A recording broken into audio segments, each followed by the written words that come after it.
أسعد الله مساءكم جميعا.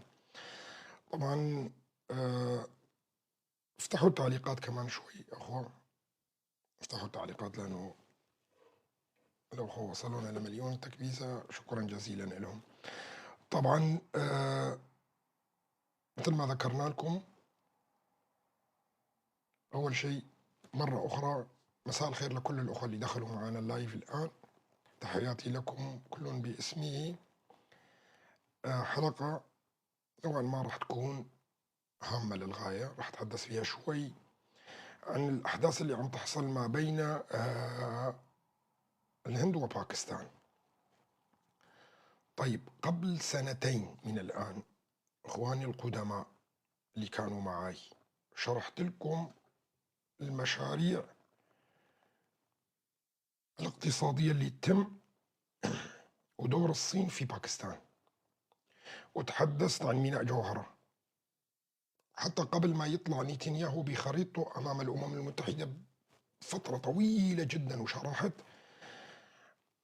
المشروعين، المشروع الأسود والمشروع الأبيض. طبعا أنا سميته من المشروع الأبيض والمشروع الأسود. المشروع الأسود هو الطريق الصيني الباكستاني لبندر بن عباس ومنه إلى سوريا وقتها عبر العراق. والمشروع الأبيض هو المشروع اللي هو من الهند إلى دبي، ومن دبي إلى المملكة العربية السعودية الأردن، ومنها إلى إسرائيل. وتم توقيع هاي الاتفاقية في قمة شنغهاي، وطلع نتنياهو أمام الأمم المتحدة وعرض المشروعين، المشروع الأبيض والمشروع الأسود. وأنا قلت لكم المشروع الأسود تم رفضه بوقتها، التسجيلات كلها موجودة وأعتقد أنه آلاف الناس شافت التسجيلات هاي بوقتها. طيب، هل يا ترى تفجير ميناء بندر بن عباس قبل 3-4 أيام له علاقة بما يحدث ما يحصل الآن ما بين الهند وباكستان؟ وهذا سميناه المشروع الأسود. طيب، تحدثت فيه أيضا أنه جنوب باكستان على البحر منطقة يسكنها شعب اسمه البلوش، وهذا الشعب يعتبر الأقلية الثانية بعد الكرد الذي لا يمتلك وطن في العالم، وهو شعب أصيل في المنطقة كلياتها. وتحدثت لكم أيضا بوقتها قبل 2 أو 3 أنه البلوش غير راضين بشكل نهائي عن الاتفاق اللي حصل ما بين باكستان والصين.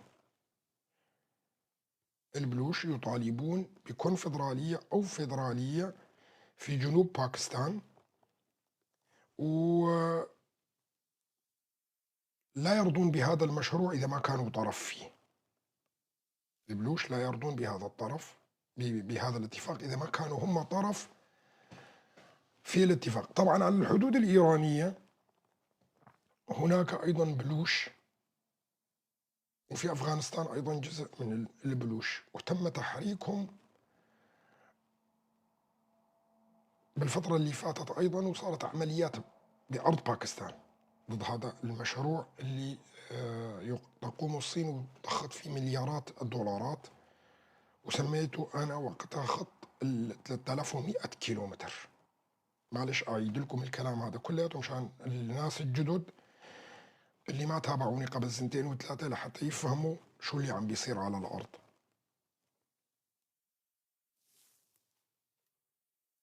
بس دقيقة.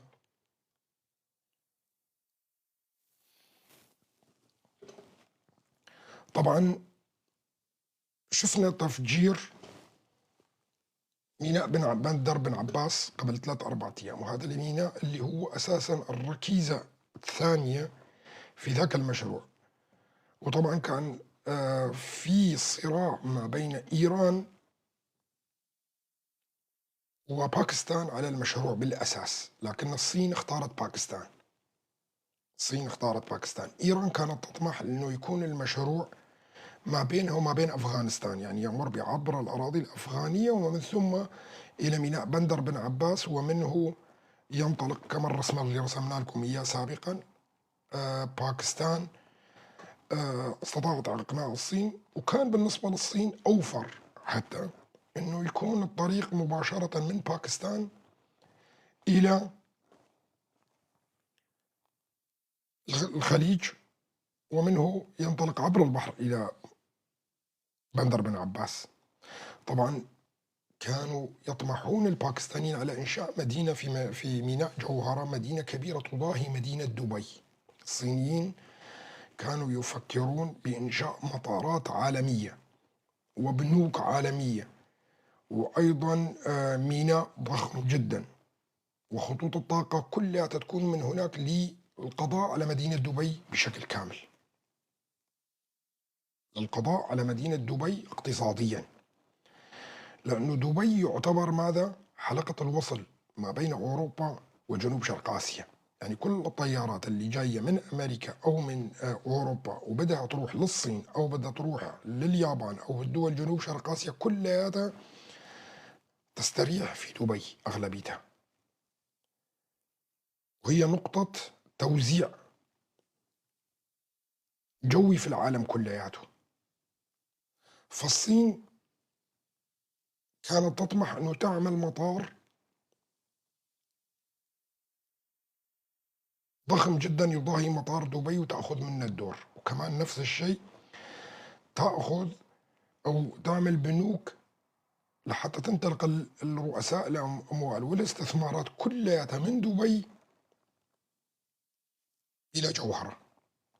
طبعا أنا حكيت لكم أيضا وقتها أنه هذا الميناء بالأساس هو كان ملك لعمان. الأرض هاي كانت عمان هي اللي بتسيطر عليها، دولة عمان العربية، لكن تنازلت بضغط بريطاني عن هذا الميناء لباكستان قبل سنوات، يعني تنازلت عن هذا الميناء لباكستان.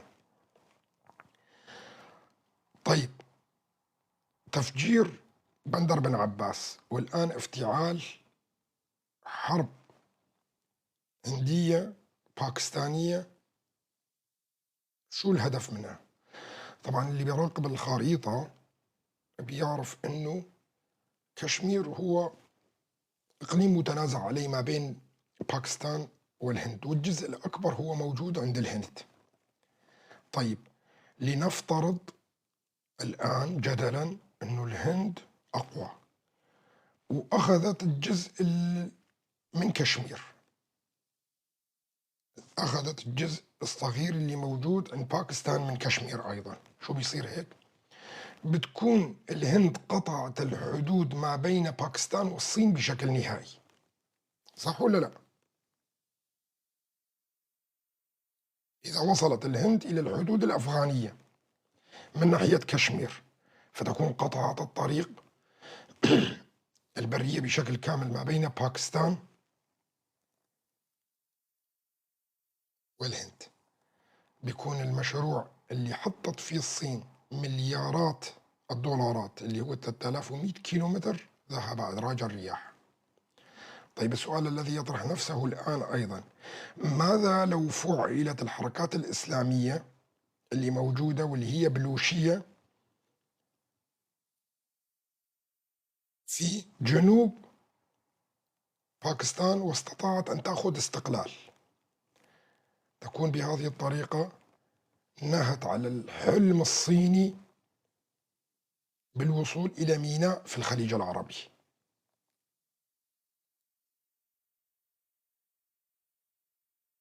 واضح؟ نحن قلنا في الجنوب الباكستان هو الأقلية البلوشية التي لا تملك وطن، واللي هي مضطهدة، وهم يعتبرون ثاني قومية في العالم لا يمتلكون وطن، وتم تجزيء وطنهم ما بين 3 دول: أفغانستان، باكستان، وإيران. وهؤلاء من الشعوب القديمة جدا اللي لابد أن تمتلك وطن، لابد أن تمتلك وطن، مثل الكرد، مثل الشعوب القديمة الموجودة في المنطقة كلها. إذا لو تم تفعيل الأقلية عن طريق طبعًا الحركات الإسلامية البلوشية عديدة جدًا، وأغلبيتها تابعة لتنظيم القاعدة عشان تعرفوا. البلوش أغلبية الأحزاب اللي موجودة البلوشية هي أحزاب الراديكالية الإسلامية التابعة لتنظيم القاعدة، والقاعدة متغلغلة فيها بشكل كبير جدا. لذلك طرحت أنا السؤال ببداية الحلقة: هل سيذهب المجاهدين العرب الموجودين في سوريا لمناصرة البلوش في باكستان؟ طيب، باكستان دولة سنية والهند دولة هندوسية، هل سيجاهد المجاهدين العرب مع البلوش ضد باكستان أم سيجاهدون مع باكستان ضد الهند؟ هذا السؤال الذي أطرحه عليكم.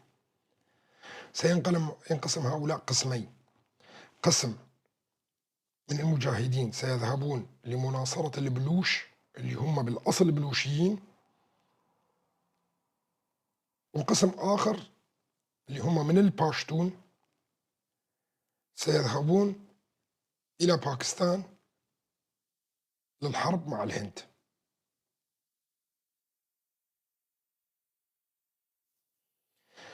طيب، الحلقة اللي قبل 3-4 أيام تتذكروا قلت لكم أنه تم تجهيز الجهاديين في سوريا كلياتها، وخلوا الأسد 14 عام لحتى هؤلاء يتشبعوا بالفكر الجهادي السلفي، لحتى يتم تصدير الجهادية السلفية إلى العالم.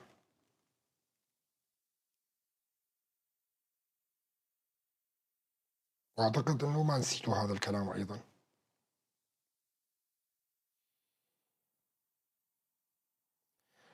فالسلفية الجهادية ستنطلق من سوريا إلى وسط أفريقيا، إلى شمال أفريقيا، إلى مصر، وأيضا الدول الإسلامية الأخرى، لأن هؤلاء الجهاديين ما كلهم عرب، مو كلهم عرب. في قسم منهم اللي هم من دول القفقاز ومن أفغانستان ومن باكستان ومن الهند أيضا. فهنا سوريا ستتحول إلى نقطة مد الجهاديين في العالم، أو على الأقل خلينا نقول في الشرق الأوسط والشرق الأدنى على الأقل. تشليح باكستان الميناء هذا لن يتم إلا بدعم الأقلية الباشتونية البلوشية، عفوا، إلا بدعم الأقلية البلوشية اللي موجودة لحتى تأخذ استقلالها من باكستان. اللي راح تحاول إيران بقدر المستطاع أنه تفشل الخطة هاي، تفشل الخطة هاي. سد احتلال الهند لإقليم كشمير والحدود والوصول إلى الحدود الأفغانية هي قطع الحدود البرية مع باكستان. يعني المشروع المنافس لإسرائيل، نرجع هنا لما نقطة ثانية، المشروع المنافس للمشروع الاقتصادي الإسرائيلي لطريق الحرير تم نسفه. واحد، بنسف ميناء بندر بن عباس. 2، افتعال حرب في باكستان وتقسيمها.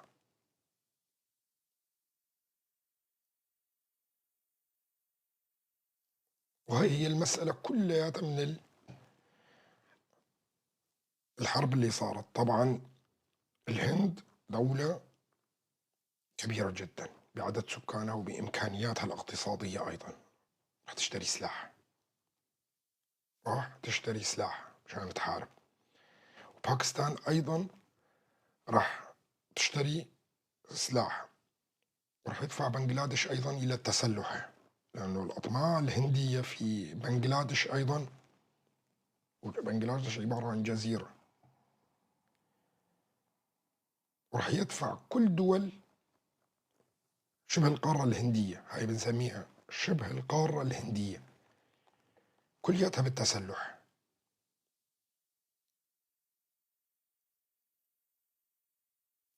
وهاي الهدف من هاي العملية. طيب، نرجع مرة تانية نقول لكم قبل 3 أسابيع أنا خرجت عليكم، ممكن 3 أسابيع أو أقل أو أكثر شوي، وحكيت لكم إنه لابد من حرب في جنوب شرق آسيا، لابد. طبعًا الحسابات الاقتصادية. كتير من الناس اللي قالوا لي إنه الصين ممكن تكون الحرب مع الصين، قُلت لهم لأ. قالوا لي كوريا الشمالية، قُلت لهم أيضًا لأ. وأعطيت لكم دلائل تاريخية على هذا الموضوع. الصين لا تدخل حروب أبدًا. الصين هو هدفها دائمًا أهداف اقتصادية، وإنه تجتاح الأسواق العالمية آآ بالبضائع الرخيصة تبعيتها. وأعتقد إنه كتير من الناس وصلتهم الفكرة هاي تمامًا. هلأ اللي بيسألني إنه هل الصين ستدعم باكستان؟ المفروض إنه الصين واقعيًا تدعم باكستان، باعتبار إنه باكستان هي جزء من المشروع تبعها.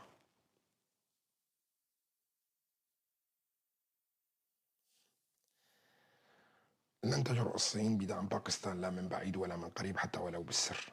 الصين لا تتدخل في الحروب أبدًا.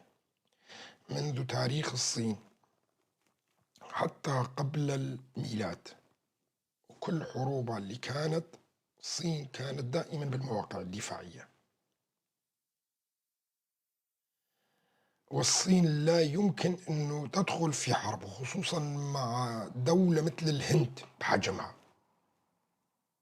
وقوة الهند، والهند تملك سلاح نووي.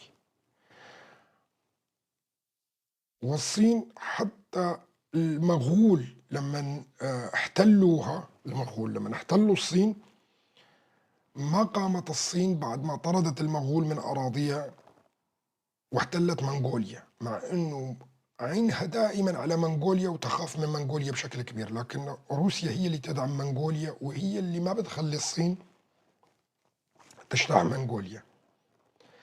وحتى إذا صارت حرب ما بين منغوليا وما بين الصين، راح تكون لأسباب دفاعية الصين، لأن الصين بعمرها ما بتهجم. نعم، بالتصريحات ممكن تدعم، بالحكي الفاضي هذا تدعم. وأنا قلت لكم وعلمتكم شيء مهم جدا، خصوصا الأخوان المتابعين إلي: لا تهتموا بالتصريحات، لأن كل ما يقال في الإعلام لا يطبق في السياسة. كل ما يقال في الإعلام لا يطبق بالسياسة. ربما أجزاء ممكن، لكن كل ما لا يقال في الإعلام هو اللي بيحصل في السياسة. هذا أمر لازم نحطه دائما في الحسبان في أي حسابات سياسية أو جيوسياسية أنت تقوم بها، يعني كشخصك.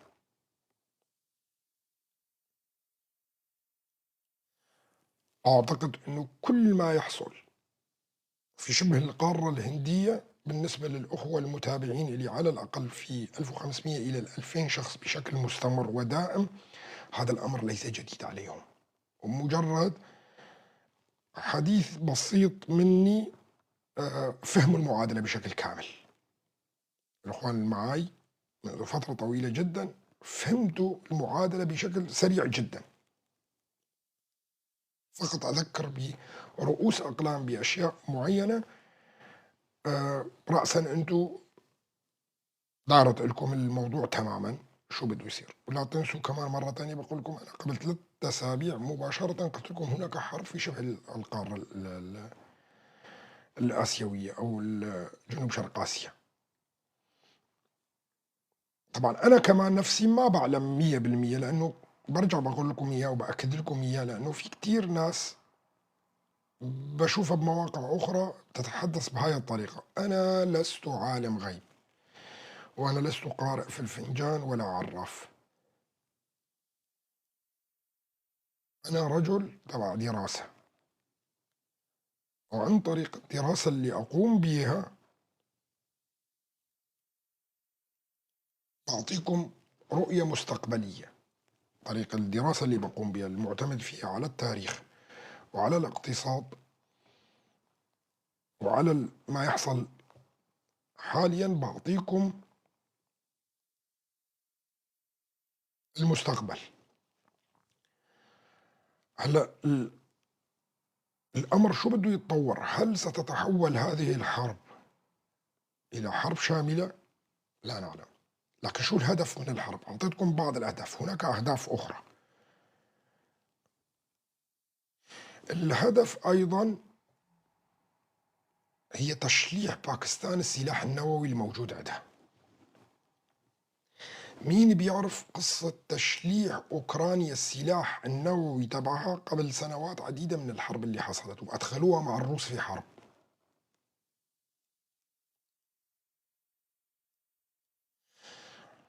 يعني راح نشوف صراع ما بين الهند وباكستان، بعدين يجوا الحواجز بيناتهم، الحواجز مثل ما يسموها باللغة العربية العامية، يحجزوا بيناتهم، بيقول لهم خيو انت شلاح السلاح النووي وهو يشلح السلاح النووي، وصلنا الى اتفاقيه، انت لك هل كذا وهذاك له هل كذا وكذا، وهاي بيضحكوا عليهم وبيشلحوهم اثنيناتهم السلاح النووي.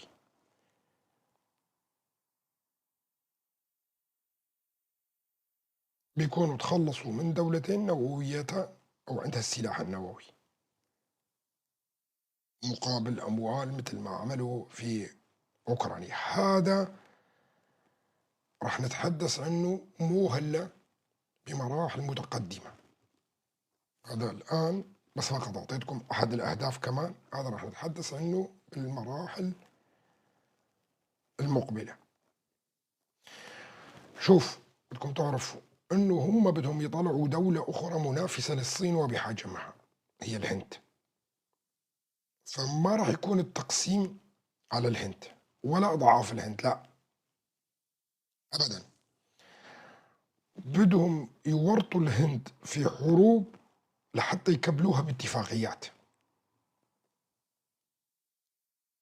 بدهم يورطوا الهند في حروب مع باكستان وكذا والدول الجوار وبنغلاديش وامور هاي كلها هذا لحتى يكبلوها بالاتفاقيات، وبعد تكبيلها بالاتفاقيات يقومون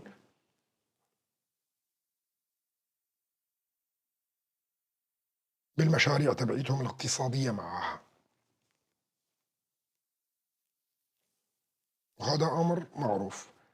شوفوا، برجع بقول لكم، أكبر منافس كان لإسرائيل بالمشاريع الاقتصادية اللي موجودة هي باكستان. المشاريع والممرات الاقتصادية هي باكستان.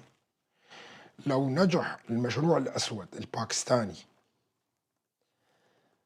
من الصين إلى باكستان، ومنها إلى ميناء بندر بن عباس، ومنه إلى تركيا، ومن تركيا إلى أوروبا، كان أكبر الخاسرين هنا راح تكون إسرائيل. ليش؟ لأنه إسرائيل تطمح إلى مشروعها الاقتصادي مع داوود من الطرف السوري إلى العراق وإيران، والطرف الآخر اللي بيجي من جنوب شرق آسيا اللي هو عن طريق الهند وميناء بومباي، وأيضا استحداث ميناء جديد في الهند، ومنه إلى ميناء حيفا، ومنه إلى أوروبا وأمريكا. طبعا في كتير ناس راح تيجي بتقول لي خطوط سكك الحديد، خطوط أنابيب النفط والغاز، خطوط الحاويات، هذا كله اسمه المعابر الاقتصادية. أنا لما بقول المعابر الاقتصادية بشمل فيها الممرات المائية، سكك الحديد، أنابيب الطاقة والغاز، أنابيب أو خطوط الألياف الزجاجية للإنترنت، وأيضا نقل بشكل عام. كلياته هذا بشمله كله مع بعض. طيب أنابيب النفط والغاز شلون راح يكون اتجاهها؟ هل سيكون النفط والغاز جاي من الهند ويذهب إلى ميناء حيفا ومنه إلى أوروبا؟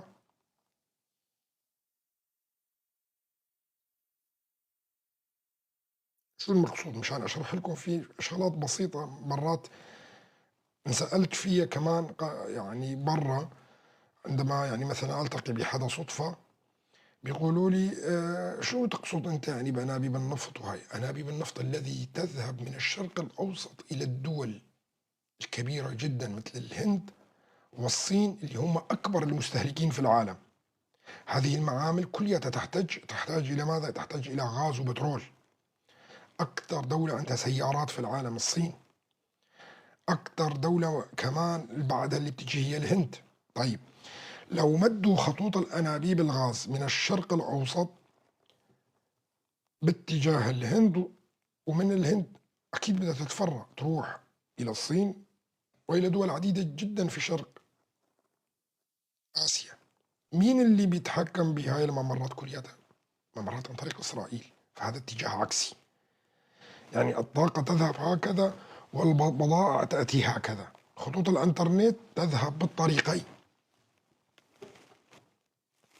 مشان تفهموا المعادلة الاقتصادية اللي بتحدث فيها أنا.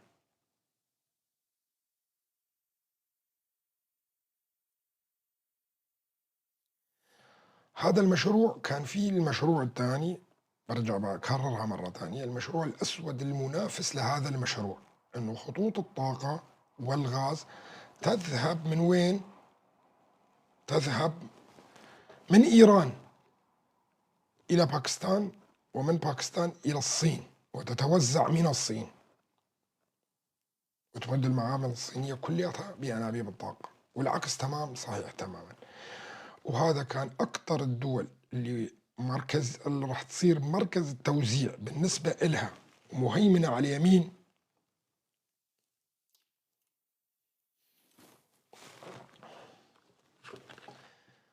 مين راح تكون الدولة المهيمنة مفتاح لها؟ تركيا، لأنه هاي الخطوط ستذهب باتجاهين، باتجاه أوروبا أمريكا، وباتجاه جنوب شرق آسيا اللي على رأسها الصين. فتركيا استثمرت كثير في باكستان. تركيا استثمرت كثير في باكستان. تقدر الاستثمارات، طبعا الاستثمارات دائما بتكون الأرقام تبعيتها سرية، يعني ما معروفة كثير، لكن حسب المعلومات اللي حصلت عليها أنا الاستثمارات التركية في باكستان تتعدى 200 مليار دولار. تتعدى حتى الآن 200 مليار دولار. طبعا بهاي الحرب اللي حصلت الآن راحت فلوسك يا صابر، وراح تكون يعني ضربة قاسمة لتركيا أيضا. راح نشوف تصريحات تركيا بعد فترة قليلة، يعني بكرة بعد بكرة راح تشوفوا التصريحات التركية اللي هي راح تساند باكستان. لن نقبل، نشجب، ندعو إلى وقف إطلاق النار، ندعو إلى ضبط النفس، نمتعض، نشدد، ندين بشدة. هاي التصريحات كلها راح تطلع. تركيا راح تشوفها خلال الأيام القليلة القادمة، لأنه خسارة.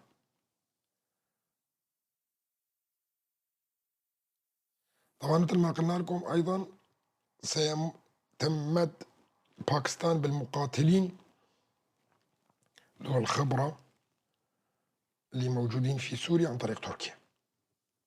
يعني تركيا راح تساعد باكستان أيضا بمدها ببعض من المقاتلين، وكمان تركيا راح تحاول بيع باكستان الأسلحة فرصة. لكن السلاح التركي أثبت فشله بشكل كبير جدا، وكان سخرية في أوكرانيا، وانتم شفتوا كيف الأوكران سخروا من طيارات البيرقدار.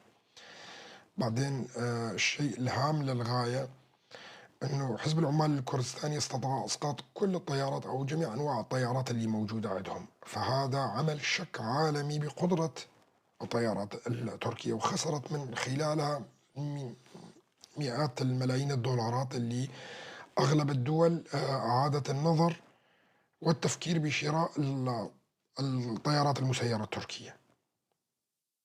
لكن بسبب أنه باكستان عليها حصار نوعا ما، يعني ممكن أنه تشتري الطيارات المسيرة التركية وراح يصير ضخ لها. طبعا نحن شفنا أيضا الدبابات التركية اللي شبه كرتون تقريبا، واستطاعت قوات قسد يعني تدمير أعداد كبيرة جدا منها. وتركيا كانت تطمح أنه تبيع الدول الأفريقية كثير من هاي الدبابات، لكن حتى الأفارقة بعد ما شافوا الفيديوهات التحليلية اللي صدرت بضرب تلك الدبابات وهي، تراجعت انه تشتري من هالنوع، يعني حتى ما بتنفع ان تكون تلك الدبابات لنقل الجنود، ما بتنفع. وحتى الاتراك في حربهم يعني مع القوات الكردية شالوا دباباتهم وجابوا دبابات الليوبارد الألمانية، جابوها واحتجت ألمانيا. ليش؟ لأنه الفيديوهات اللي كانت تطلع بتدمير الدبابات التركية اللي هي صناعات تركية كانت تسيء لسمعة الأسلحة التركية في العالم، فاضطروا الأتراك إذا استخدام سلاح ممنوع الاستخدام أساسا. يعني ألمانيا ليش احتجت عند الأتراك عندما قاموا الأتراك باستخدام طيارات اليوبارد؟ لأنه أساسا هو سلاح يعطى لدول حلف الناتو مع بعض، فلا يحق لتركيا استخدام تلك الأسلحة، لكن الأتراك مضطرين كانوا، مضطرين، لأنه كل دبابة يتم حرقها مخابرات العالم كلها تستلقف الفيديوهات وتقوم بتحليلها، ويظهر عيب تلك الدبابات وتلك الأسلحة التركية للعالم كلياتها. نعم الشعوب لا ما بيهمها هذا الأمر وما بتطلع على الأمور بشكل كبير، لكن أي عملية عسكرية تكون مسجلة أو مصورة وتصدر وكذا تتلقفها مخابرات الدول بشكل سريع جدا وتقوم بتحليلها. شو نوع الدبابة هاي، شو نوع التسليحة، ما هي قدراتها كذا. فلذلك كثير من الدول العالمية تراجعت عن صفقات الأسلحة اللي كانت تعقدها مع تركيا، وخسرت تركيا ملايين الدولارات أو مليارات الدولارات من صفقات الأسلحة. وشفنا أيضا يعني استهزاء الأوكران بالطيارات البيرقدار التركية اللي ما كانت نافعة مع الروس نهائيا، فقاموا بتصنيع واعتماد على تكنولوجيا فرنسية. الأوكران استغنوا عن الطيارات بيرقطار التركية اللي اشتروها بملايين الدولارات من الأتراك، وأنتجوا هم طيارات معتمدين على التكنولوجيا الفرنسية والبريطانية. وكانت هاي فضيحة يعني بالإعلام الحربي العالمي، طبعا المجلات العسكرية في العالم كلياتها، وكانت ضربة قاسمة بالنسبة للصناعات التركية.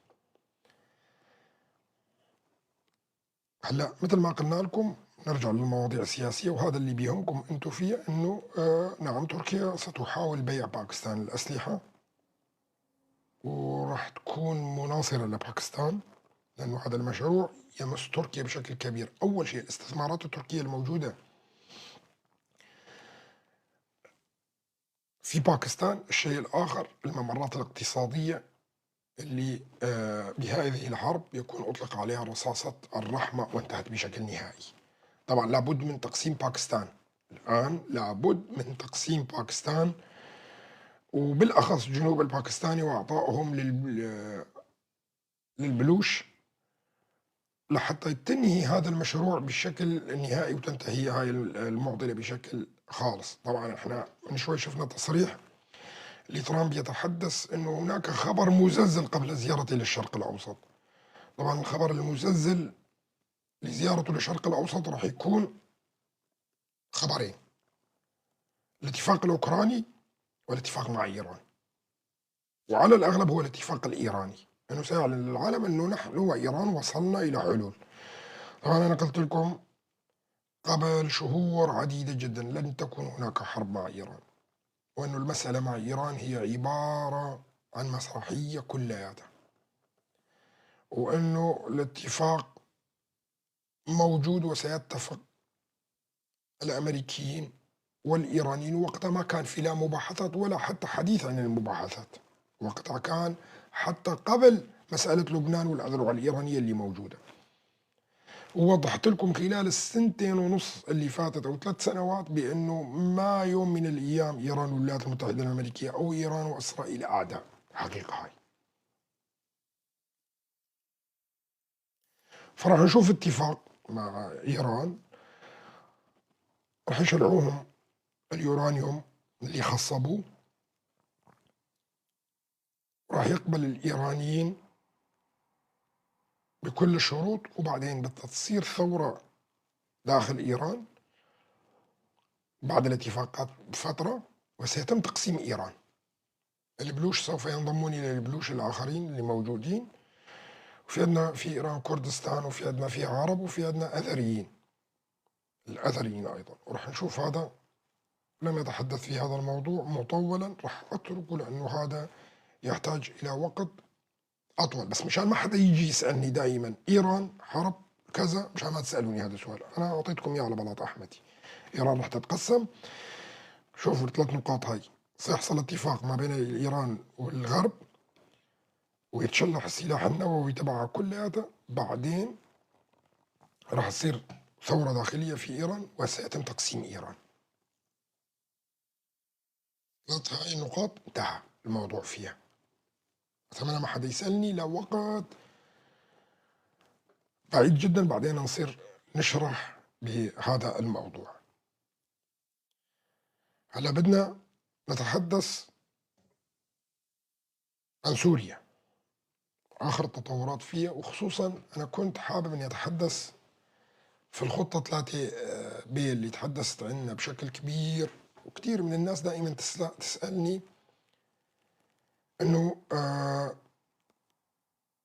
شو هي 3 بي، يعني شلون راح يتم؟ يعني مثلا الجولاني راح يجي يقول لك أسد أبوس إيدكم تعالوا ساعدوني، ونحن والأمريكان والفرنسيين نقاتل هؤلاء جماعتي أنا، أو مثلا ينشق الجولاني عن هؤلاء أو هذول يصيروا يحاربوا الجولاني. لا، العملية مو مثل ما أنتم متخيلين. العملية أساسا راح تكون بيد الجولاني هو نفسه.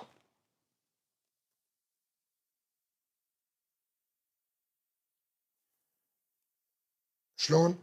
الآن الجولاني نفسه يهيئ ويدعم بعض الفصائل الموجودة اللي هي بالأساس عم تعلن أنه هي ضده. شفنا احنا إصدارات تنظيم الدولة، الحزب الإسلامي، وعدة مجموعات أخرى. يعني أنا اللي عديتهم تقريبا 6 مجموعات موجودة اللي هي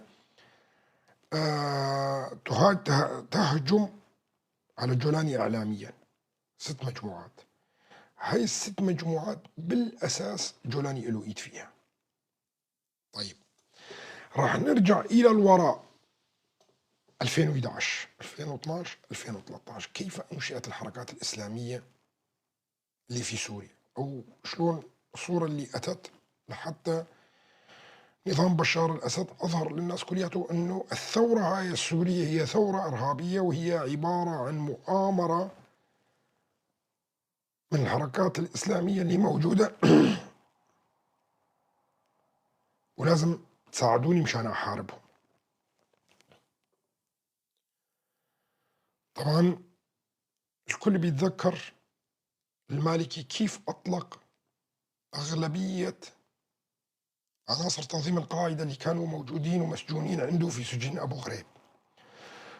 وتزامن هذا أيضا بإطلاق بشار الأسد لكثير من قادات تنظيم القاعدة والحركات الإسلامية اللي كانت موجودة عنده في 2011. بتتذكروا بداية الثورة السورية وقبلها بفترة قصيرة كيف بشار الأسد أطلق سراح أغلبية السجناء السياسيين الإسلاميين اللي كانوا موجودين معه.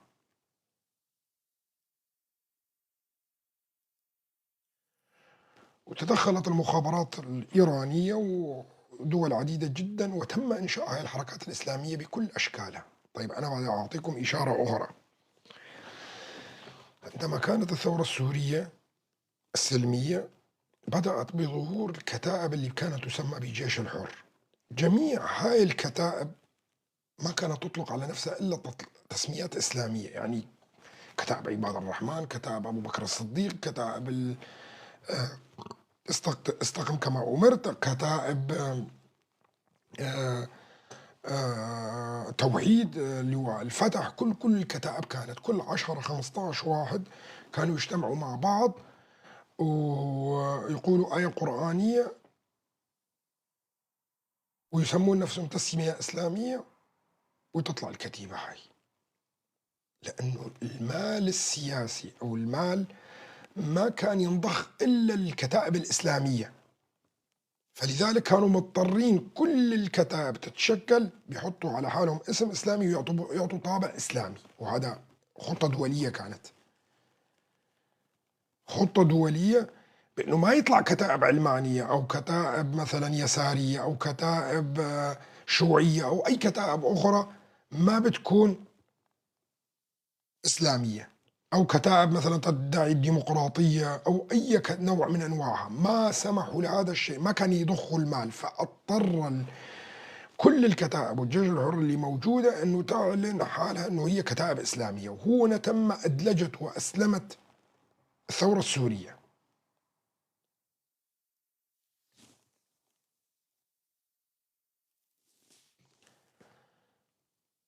وكانت طبعا المخابرات السورية لها يد كبرى بهذا الموضوع.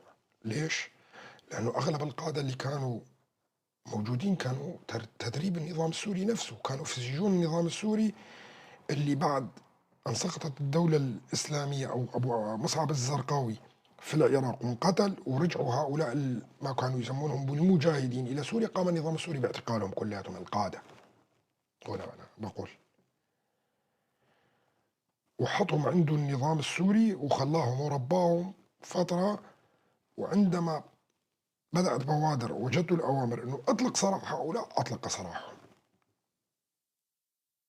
أطلق سراح هؤلاء وخرجوا، وظهروا بعدين الدواعش، وبدأت الدول كلياتها بتشكيل تحالف ضد هؤلاء الدواعش.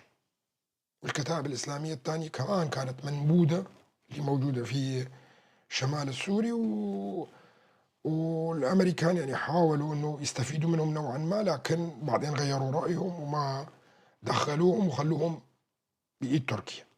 طيب الآن يتم نفس العملية تماما، لكن من بدال بشار الأسد وأحمد الشرع أبو محمد الجولاني، ونفس الضباط اللي موجودين عند النظام وكانوا يشتغلوا بمسألة أسلمة الثورة السورية وتحويلها إلى إرهابية، نفسه عم يشتغل مع أبو محمد الجولاني. يعني شو بده يصير؟ يعني بدنا نشوف بالفترة القادمة كتائب تظهر وتعادي أبو محمد الجولاني نفسه، لكن هي صنيعة أبو محمد الجولاني، نفس النظام اللي مشى عليه، وراح يصدر نفسه أنه هو محارب للإرهاب،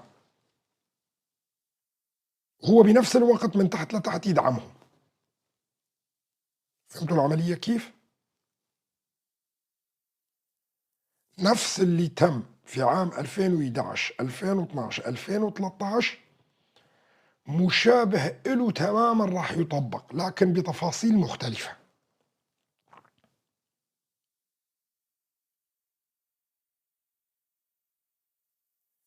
بعد اجتماعه مع ماكرون راح تشوفوا الانطلاقات اللي راح تحصل، فراح تطلع مسميات جديدة. طبعا هلا هون لازم يتغير الاسم، داعش راح يكون فصيل واحد من اللي موجود، بس عندك انت فصائل اخرى اللي راح تكونوا نفس الفكر الراديكالي اللي بيحملوه كلياتهم بتسميات جديدة. قسم راح يروح يحارب شرق الفرات، وقسم يقوم أبو محمد الجولاني بمحاربته على أساس ويبين للعالم كلياته أنه أنا ضد الإرهابيين، أنه أنا أصدر نفسي كديمقراطي وأكون رئيس سوريا واستحق أني أكون رئيس سوريا، وتعالوا دعموني عم أحارب الإرهاب. السؤال بدي أطرحه، كل التنظيمات الراديكالية اللي موجودة حاليا سواء كانت داعش أو جبهة النصر اللي بينتمي له أبو محمد الجولاني، شو الخلافات اللي موجودة بين داعش وخلونا نركز على هدول الاثنين، داعش وهيئة والهيئة. شو الخلاف اللي موجود بيناتهم؟ هل هو خلاف عقائدي بالعقيدة، انه واحد منحرف بالدين والآخر عم بيحارب وليصلح، أو هو خلاف سياسي على مناصب؟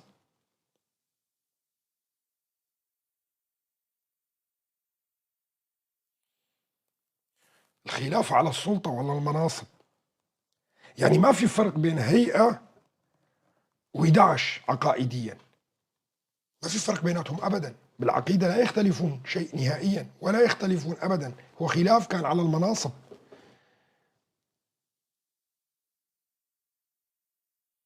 ما في فرق بيناتهم أبدا.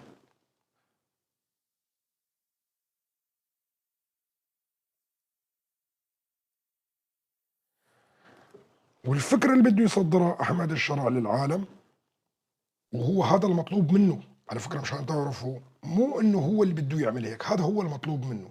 قسم لي جماعة الموجودة عندك إلى جماعتين، جماعة منهم إرهابيين وأنت حاربهم، وشرق الفرات راح يحاربهم، ونحن راح نجي ندعمك ونحاربهم، والقسم الآخر خليهم معك.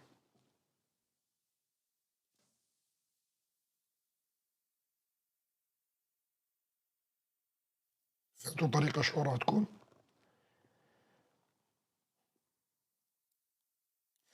طبعا الفترة اللي فاتت وأول ما خرج تحدثت بالصراع على النفوذ على الأرض السورية اللي حكيت عليه قبل أسابيع طويلة. قلت لكم هلا نحن دخلنا في مرحلة الصراع بالنفوذ على الأرض السورية. راح نشوف صراعات ما بين تركيا وإسرائيل وفرنسا وأمريكا وكل الدول اللي إلها يد في سوريا، صراع نفوذ، صح ولا لا؟ تذكروا هذا الكلام. تقريبا الآن توضحت نوعا ما الصورة، توضحت الصورة بشكل كامل، وحكينا لكم شهور طويلة أنه إسرائيل حطت إيد على الجنوب لا محالة وانتهى هذا الموضوع. وشفنا الأحداث اللي حصلت وما بدي أعيد فيها كتير، اللي خلال الثلاث أربعة أيام اللي فاتت، وإسرائيل ثبتت وجودها وقالت أنه هذا هو خارطة النفوذ بالنسبة إلي، الجنوب السوري. طبعا خارطة النفوذ الأخرى اللي معروفة في شرق الفرات والأمريكان حكينا عنها. طيب توسع الخارطة، نعم في توسع للخارطة بالنسبة للأمريكان والفرنسيين. في اتفاقية اللي حصلت وما حدا تحدث عنها نهائيا ما بين فرنسا وأحمد الشرع على الاستيلاء على اللاذقية وميناء اللاذقية.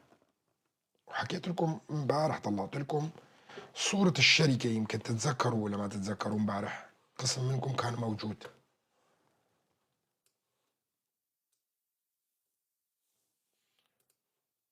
طبعا هاي الشركة الفرنسية سي ام جي، نعم طلعت لكم اياه وقلت لكم هاي شركة فرنسية وهي اللي وقعت وانتهى هذا الموضوع.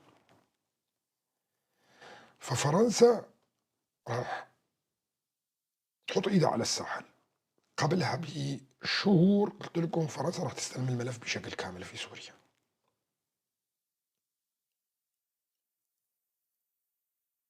قلت لكم الملف في سوريا راح تستلمه قريبا فرنسا، وفعلا اصبحت البوادر انه فرنسا استلمت واستلمت المشروع، وانتم شايفين الان عم تستدعي جولاني تتصرف هي في سوريا تصرفات ظاهر للناس كلها انه فرنسا لها يد عليا مع الولايات المتحده الامريكيه في سوريا، وهي حقيقه. طيب شلون راح يكون اقليم الساحل؟ اقليم الساحل راح يكون بقرار اممي. شلون يعني بقرار اممي؟ يعني ثلاث أربع أيام من الآن قلت لكم إنه ممكن يكون في مجزرة جديدة في الساحل السوري، تتذكروا؟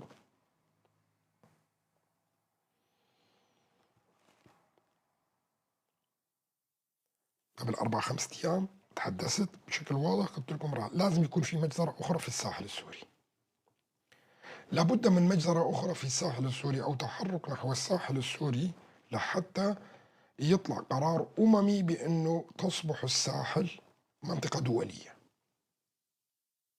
ويتشكل من خلالها الإقليم الساحل اللي راح تديره فرنسا بالتعاون مع قوات سوريا الديمقراطية حلفاء على أرض وكذا وأمور هاي كلها. بدي أحكي كلام هام للغاية. إلى الآن جزء من إخواننا في شرق الفرات لا يدركون قوتهم،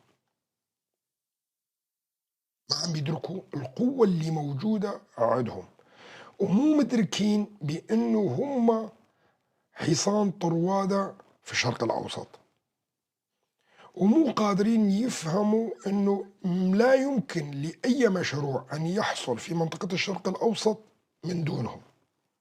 فبتشوفهم بيتصرفوا تصرفات بعض السياسيين، تصرفات آه، أضعف بكتير من تصرفات اللي مفروض يتصرفوها. على الأرض السورية الوحيد اللي قادر أن يقول للفرنسيين والبريطانيين لو طلبوا منهم أمور منافية تؤثر عليهم، الوحيد اللي قادر يقول لهم لا هم قوات قسد.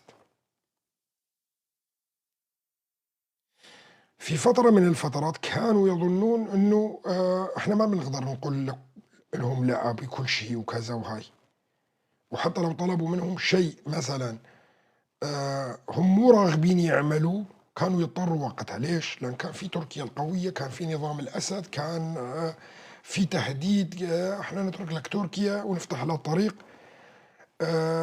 إذا ما نفذت الشغلة اللي نحن مطلوبة منك. بكل بساطة كانوا يقدروا يعملوه. وفي بديل عندك هو نظام بشار الأسد، وفي عندك الإيرانيين اللي موجودين، فكان المسألة مختلفة تماما. لكن الآن بالوقت اللي نحن فيه الآن موجودين هم الأقوى على الأرض، لكن لسه ما حسوا بقوتهم وعم بيفكروا بعقلية القديمة اللي هي كانت توزع القوى اللي موجود قبل 4 أو 5 أشهر، وهذا خطأ فادح.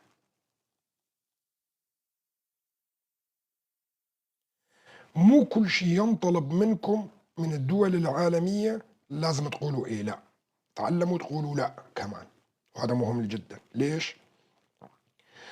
اللا تبعيتك لازم تكون محسوبة وتكون سياسية ناعمة أيضا في المرحلة اللي احنا فيها، بس تتعلم انك تقول لا.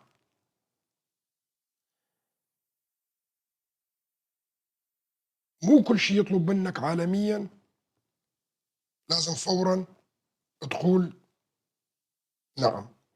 الشيء الآخر، هناك شيء اسمه المماطلة في السياسة، أنت تستطيع أن تقول نعم ولا تنفذ، وهذا اللي بيقوم فيه الجولاني بالأساس. الجولاني بيضحك على الدول العالمية كلياتها، بيضحك على المملكة العربية السعودية، بيضحك على الإمارات، بيضحك على تركيا، بيضحك على فرنسا، لكن الآن راح ينحط له حد بهذا الموضوع. يضحك على الأمريكا، يضحك على كل دول العالم، يقول للكل إيه وما ينفذش.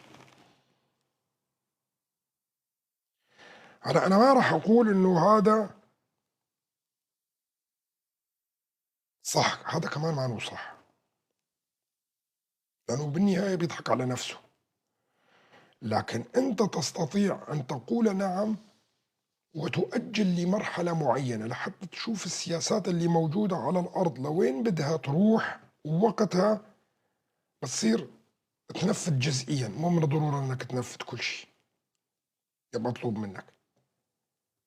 وهذا أمر هام للغاية. يعني إذا كانت مصالح الفرنسيين تتطلب منكم تقديم تضحية في مكان معين وهذا راح يكلف كتير، من المفروض أن تقولوا للفرنسيين لا، نحن ما بننفذ هذا، لأنه أنتم الحجرات الأساس اللي موجودة في المنطقة كلياتها، ولا يمكن الاستغناء عنكم تماما أبدا.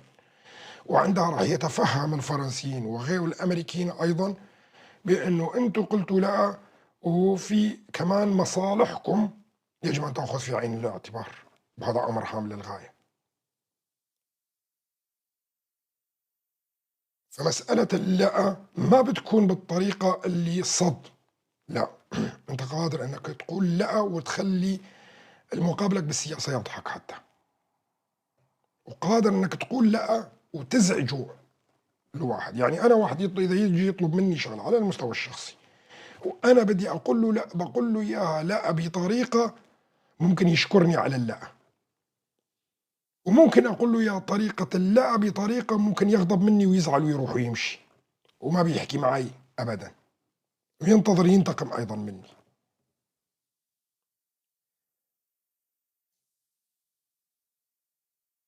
هنا أمر هام للغاية، حتى ولو لم تكن صاحب القرار أو القوة القوية جدًا على الأرض، تستطيع أنت بالدهاء السياسي إنك تكون بقوة اللي مقابلك مع إنه ما تملك هذيك القوة، وهذا أمر هام للغاية، إنه مو بالضرورة إنك أنت تنفذ كل شيء يطلب منك، ونفس الوقت لمن تعرف قوتك هام للغاية أيضًا. مو كل شيء يطلبوه مني الفرنسيين بالوقت الحالي إني أقوم مع الجولاني فيه، إني أقول لهم حاضر تعالوا، والله تفضل أعطي للجولاني المنطقة الفلانية، أعمل كذا وهاي، لا أبدًا، هذا غلط، خطأ فادح، حتى ولو الفرنسيين طلبوا منك الأمر هذا. أنا بشكل عام باتحدث بهذا الموضوع. فهنا الأمر هام للغاية إنك أنت كيف تستطيع أن تلعب مع الكبار، وهذا لحاله علم سياسي هام للغاية، إنك ما تقول إيه وما تقول لأ كمان، وتترنح ما بين الإيه واللأ، وهي السياسة المبهمة.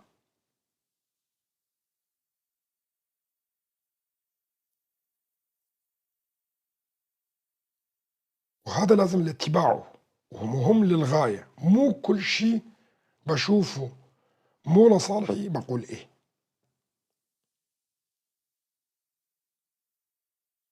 ولازم تكون كل شيء تتصرف فيه مدروس تمامًا، يعني تعالوا ساعدونا في الساحل، بدي أعرف شو فائدتي أنا من هذا الموضوع لحتى أروح والّا ما أروح، وما باقول إيه ولا أقول لأ.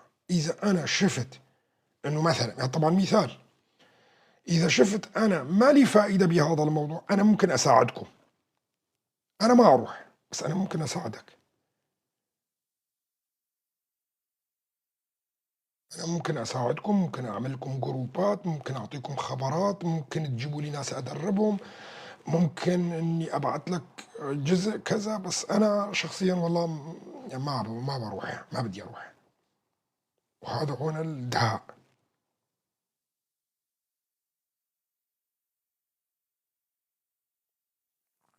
والدهاء السياسي مهم جدًا.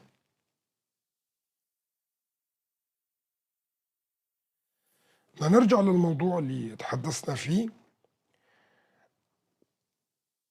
خارطة النفوذ في سوريا بدأت تتوضح، الساحل راح يكون بإيد الفرنسيين والولايات المتحدة الأمريكية. وتذكروا حلقتي على اليوتيوب كتبت عين ترامب على الساحل.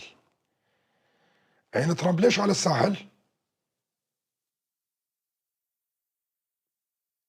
أعطيكم ليش عين ترامب على الساحل. عين ترامب على الساحل مو مشان الساحل السوري، مشان الغاز اللي موجود فيها، الغاز اللي موجود قبالة السواحل اللاذقية هي اللي راح تكون بديل عن الغاز الروسي مستقبلا لأوروبا، وهي كتير.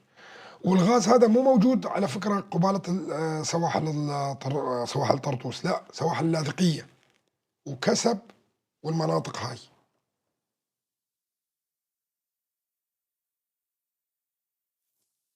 فهمتوا شلون؟ لذلك لابد من افتعال الآن وتوجيه الجهاديين مرة أخرى إلى الساحل وإقامة بعض المجازر شوي كمان، وراح يصدروا قرار من الأمم المتحدة بأنه الساحل يجب أن تكون منطقة آمنة ويدخل عليها القوات الدولية وحلفائهم، وتم عزل الساحل عن سوريا ويصبح أيضا إقليم بلدنا الوسط اللي هو راح يكون في صراع وهون وهون وكذا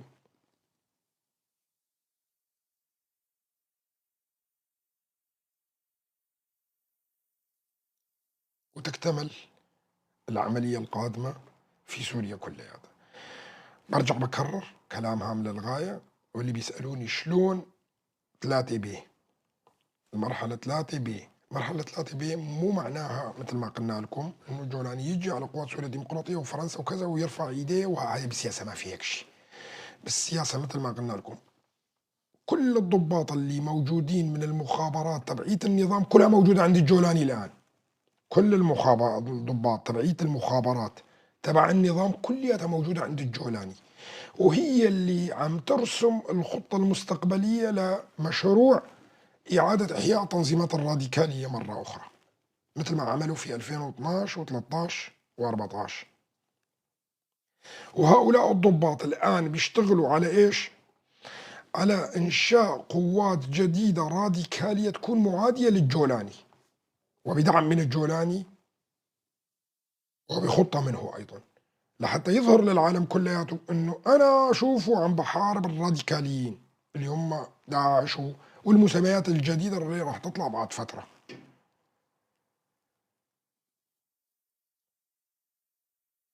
هلا زيارته لفرنسا، راح يجي على فرنسا وبيقولوا له احنا اعطيناك مهله 3 اشهر وزدناها الان 90 يوم تاني،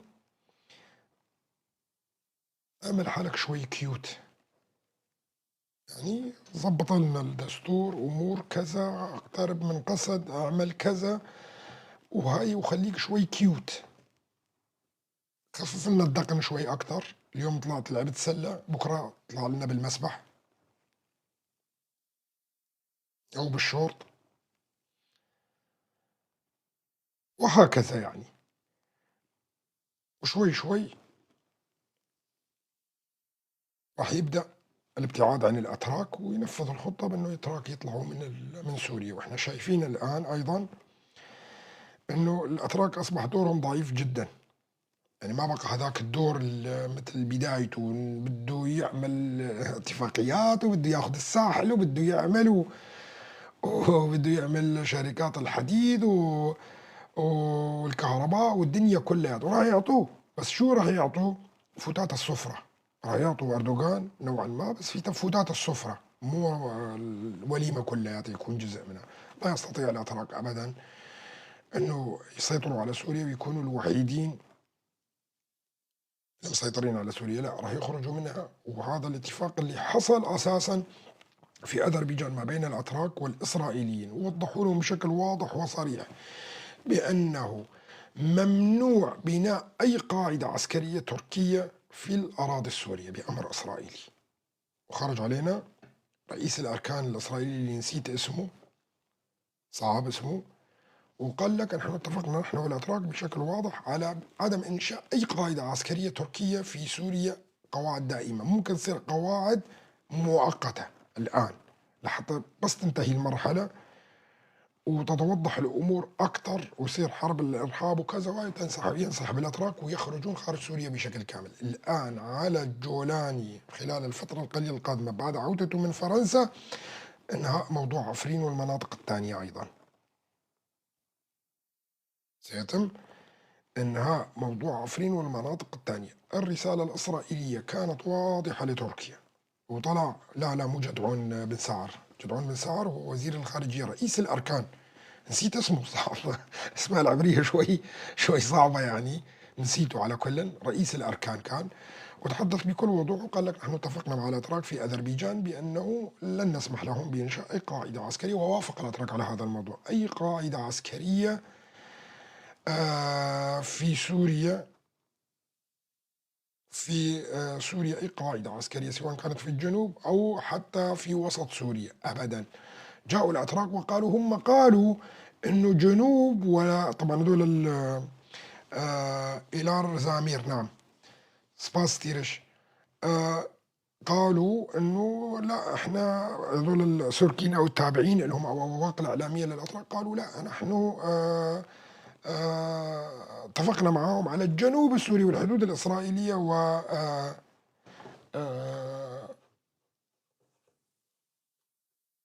وسط سوريا، لكن هذا الأمر غير صحيح. أتمنى من الأخوة تيريج بعت لي الفيديو تبعه موجود كان عندك، بس مشان ما أدور كتير لحتى أطلع لكم كلامه وأطلع لكم كل هؤلاء الأبواق كذابة، حتى أطلع لكم أبواق هاي كذابة. بدي الفيديو تبع رئيس الأركان الإسرائيلي يتحدث فيها، وقال الجملة الأخيرة، قال في كل سوريا لن نسمح لتركيا بإنشاء. هذا هو. أتمنى من الأخوة اللي يتحدثوا باللغة العبرية. האחים המוסלמים. شوف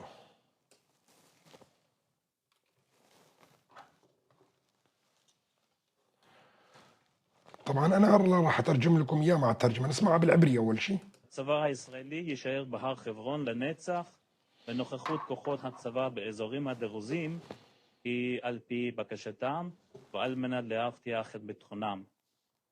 תקיפות אוויריות על מתקנים צבאיים טורקיים הוצאו על מנת להבטיח את ביטחונה העתידי של ישראל. לצבא הטורקי אין זכות להיות נוכח לא בדרום סוריה ולא בחוף הים של סוריה. שום כוח צבאי לעולם לא ייווצר בדרום סוריה, בין אם זה מהסונים, מהאחים המוסלמים או מהסורים. דרום סוריה, מדמשק ועד לגבול עיראק, היא אזור חיץ ויישאר אזרחי לנצח. יש לנו אינטראקציות טובות עם ארדואן ומפקדי הצבא הטורקי, הם גם הסכימו לכבד את הקווים האדומים שקבעה ישראל. אנחנו לא מחפשים סכסוך עם טורקיה, ומפקדי הצבא הטורקי מבינים היטב את דאגותינו. אני מקווה שלפי ההסכמים שנעשו, טורקיה תרוויח הכי הרבה מהאינטרסים הכלכליים של סוריה, ותמנע מכל נוכחות צבאית וביטחונית בסוריה.